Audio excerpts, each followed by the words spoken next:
the sea lane was a military objective by nature, and just like NATO conducted airstrikes in Kosovo against bridges that were far from the action, we did the same. Thank you.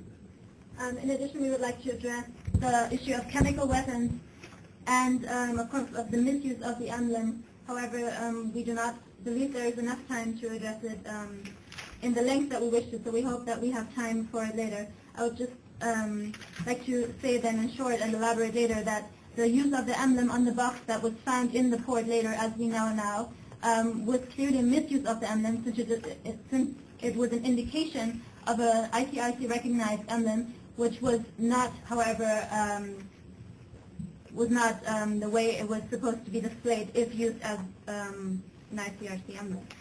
Regarding chemical weapons are of course prohibited under customary law. We believe they were used indiscriminately against our population, and we'd also like to point out that while the drones of the Peruvian government were sent over the Aglupo jungle and dropped the chemical weapons, that there's no confirmation that there were no civilians in the jungle. We believe there were civilians. Also, you did not make the Peruvian government failed to make a distinction here between hors de combat and NRA soldiers that were in the jungle at that point. There are many issues that need to be addressed in more depth, and we hope that we have are given more time for it later.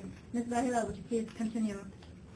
Thank you. I will address the issue of the 55 special trained police drones, 20 of that accounts and 35 of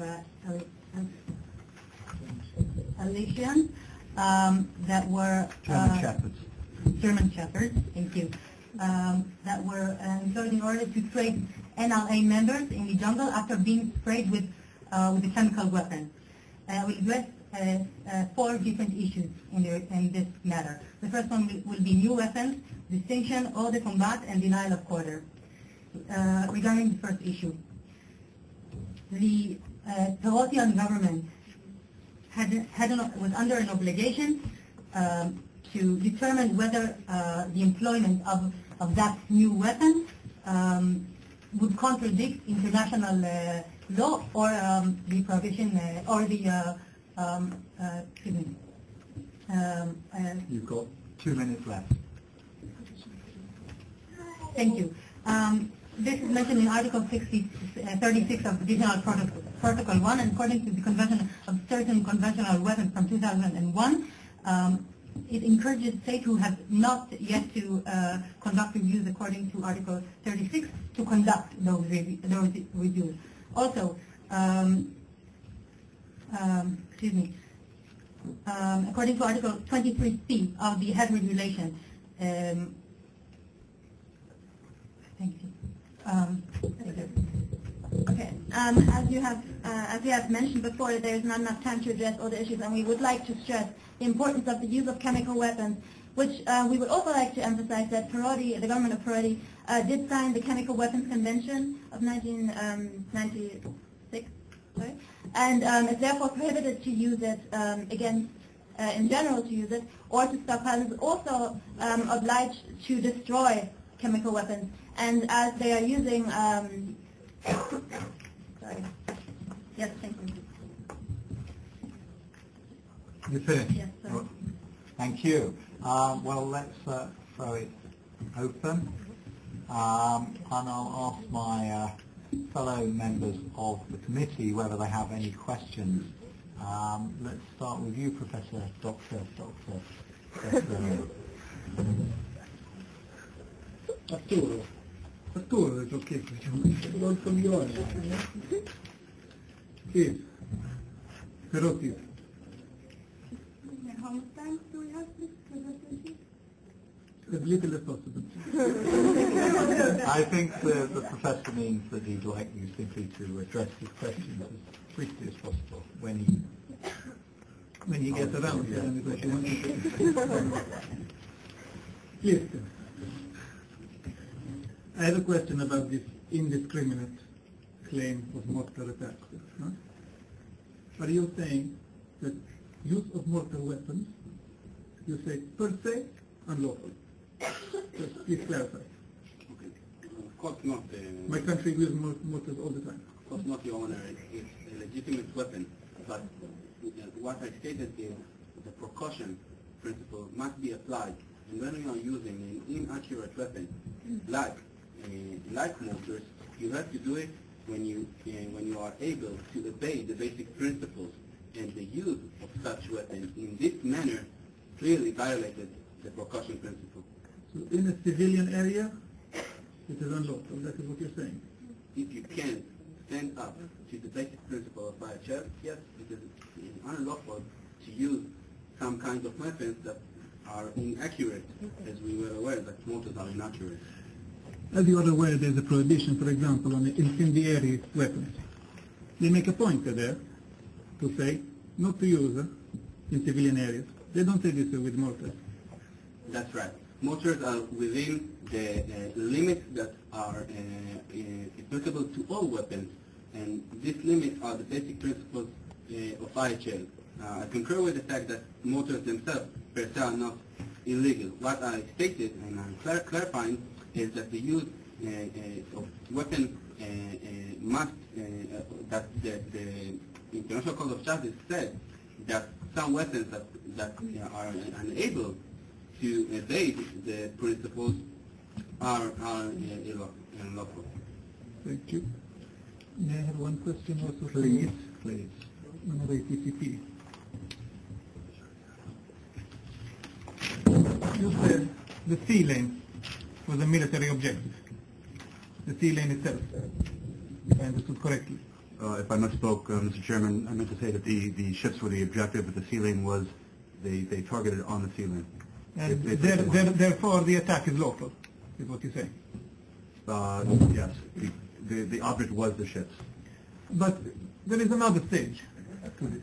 Because even if something is a military objective, there is still a question of how to carry out the attack. Agreed. And my question there is, do you think the way the attack was carried out, even if, for the sake of the argument, it is a military objective, was your how was this lawful? Thank you, Mr. Chairman. With regards to how we carried it out, we obviously knew when the ships were coming in, made distinction, and used as much precaution as possible with regards to what was going on at the time. And with regards you to, have minds that can distinguish? No, the minds themselves. Clever minds. At this juncture, I cannot. I don't want to speculate what mines were used by the forces at that time. I don't have that information. However, if they were exploding kind, we know. Thank you, Mr. Chairman. Yeah, if they were self-deactivating mines after 1 hour, that would have been lawful. If they were tethered or anchored, that would have been lawful. So yes, and with regards to again, going back to the proportionality issue, looking at the scope of our entire military objective, we feel that the how of that operation was lawful. Thank you. I wait with my further questions. Thank you, Professor. Perhaps I can ask Professor Sandos if you have some questions. Yes, I do. I apologize. I seem to be the non-Italian member of the jury. Anyway, I have a question for Ferrari. Am I correct in understanding that as the anti-personnel mines, the cluster munitions, and the chemical agents hadn't been used in the fighting to date, you do not think it is a military objective? And was I correct in understanding that? Yes, I would like to address the point made out by the cluster regarding the use of cluster munition, which was not in fact the case. This was a case of transferring them. We believe that, as known, Pirati has in fact ratified the convention from 2008. This convention, and I think the background is relevant, only 94 states have ratified this convention. There is a specific article that says, that states that the next 8 years, since 2008, states will do everything in their capacity to destroy and avoid anything that has to do with cluster munition. Obviously the use and also the transferring. We believe that the transferring should be regarded less severely, as they were not used in this case, and only less than 4 years have passed since we've ratified this convention. Also, we know that this is a very controversial matter, and the convention itself states that this will be open for newly debate. Can I ask you something? But am I correct in understanding that you said they were not a military objective? No, we believe that this was, in fact, this specific ship was one of few ships. This specific ship, as carrying weapons, we believe that this was in fact problematic, but the rest of the ships in that area were not a military objective. Please, Advocate Nielsen, if you can in fact elaborate on the matter of the route. We believe that the attack of the whole route and the spreading of the mines is in fact the indiscriminate. Perhaps we'll come back to you on that. Okay, Do you thank have you. any other questions? Okay, Judge. Grazie, thank you. I do have a few questions. The first one would be for my friend Panzerotti. Sì, friends, your friends. I think you would say your friends. I'm not sure I want to, follow in your brother's. My question is simple. You have said that the NSA was bound by the laws of humanitarian law as a non-state actor, but it doesn't seem quite precise to me, that issue. It doesn't seem to me as if the NSA had ratified any treaty.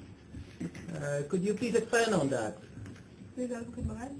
Thank you, Ms. What I said is that according to several case law of international tribunals, all parties to the conflict are bound to customary international law, which is relevant to non-international armed conflicts. And there is an opinion that every treatment that the country itself ratified is applicable upon all of its nationals, and of course the NRA are nationals of priority. Judge, perhaps I hold off for a moment. I think Arturo has a Just a follow-up. follow-up on this. You always do that. It's Arturo. connected, my friend. Typical academic. Okay. Maybe you have argument, yes, that you have said on IHL for them, but the law of the sea, because you applied the law of the sea to them as well. You say their attack was unlawful under the law of the sea, but you say they're a non-state actor. Okay. This is, okay. Okay, thank you. Please, Advocate Nielsen. Thank you, sir. As reflected in some tools of law of the sea, such as the San Remo manual we mentioned earlier, the manual deals with armed conflict and not specifically with international armed conflict. That may be interpreted as covering also non-international armed conflict, and some of the principles of humanitarian law apply even in conflict in sea, as mentioned also in some of these laws. Thank you, sir. Presidente, I have a Please, follow-up question. please. Although it seems, yeah. Let me, Yes, please, Professor. I think we're forgetting our guests on this side. I was a little confused by what you said about having to look at the attack as a whole. Can you perhaps explain to me what would constitute the various elements of this broader attack that you seem to be alluding to in assessing the proportionality? Thank you, Madam Chairman. As we know, proportionality is based on direct military advantage, and as stated in the U.S. and UK military manuals, they look at the attack as a whole, meaning that if the attack contributes to, they look at it as contributing to the entire attack as a whole, the entire military armed conflict as a whole, and not just the specific operation at that point. Right, that seems extremely broad interpretation. Well, if that's your take, Madam Chairman, then yes, it is broad, but that is how we conduct our operations.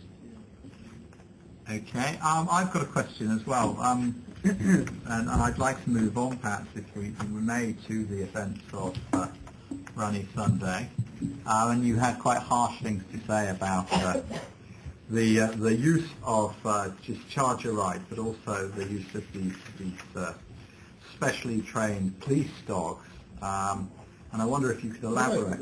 You like dogs, right? Good.